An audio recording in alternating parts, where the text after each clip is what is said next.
दिवसाची सुरुवात भगवंतापासून केलेली. नमस्कार सर्वांना. आता आमची बॉडी जर थकली तर आम्हाला रात्री असं काही चमचमीत जेवण पाहिजे, तेव्हा कुठं आमच्या बॉडीची थकान दूर होऊन जाते.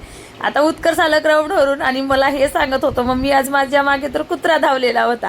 आता उत्कर्ष कुठेही गेलं तर प्रत्येक गोष्ट येऊन घरी शेअर करतोच. आता रात्रीला उत्कर्षनी जे आपलं काम केलं होतं म्हणजे भाजीचा ठेवला होता, हा असाच टपामध्ये ठेवून दिलं होतं. आता पन्न्यांमध्ये घातलं नाही म्हणून तो सकाळी ग्राउंडवरून आल्यानंतर आपल्या कामाला लागलं होतं. म्हटलं तू तुझं काम कर, मी माझं काम करते. आता स्वयंपाकामध्ये इकडे खिचडी बनवली, कोळ्याची भाजी आणि चपाती.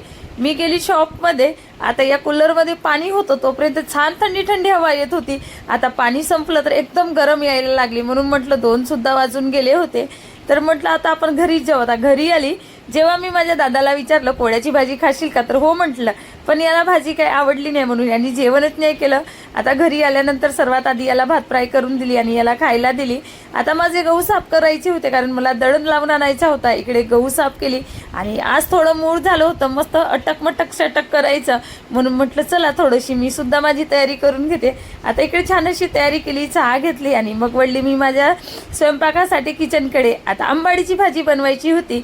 3ला साफ करून घेतली, पण तेवढ्यात माझ्या साहेबांचं फोन आलं. रोशनी 2-3 दिवस झाले, कामं भरपूर काही झाले, मला खूप थकल्यासारखं वाटत आहे, तर काहीतरी अंड्याची भाजी वगैरे बनव. म्हटलं अंड्याची भाजी तर नाही, पण चला भेंडी आहे तर मस्त मसाला भेंडी बनवते. म्हटलं तुम्ही घरी या, मी छान चमचमीत जेवण स्वयंपाक करून ठेवते. आता इकडे भेंडी वॉश करून काटून घेतली, हिला फ्राय केली आणि त्या भेंडीमध्ये घालासाठी इकडे माझे मसाले सुद्धा छान रेडी झाले. मसाले रेडी होतात, इकडे भेंडीला तडका लावली आणि छान मस्त मसाला भेंडी रेडी केली.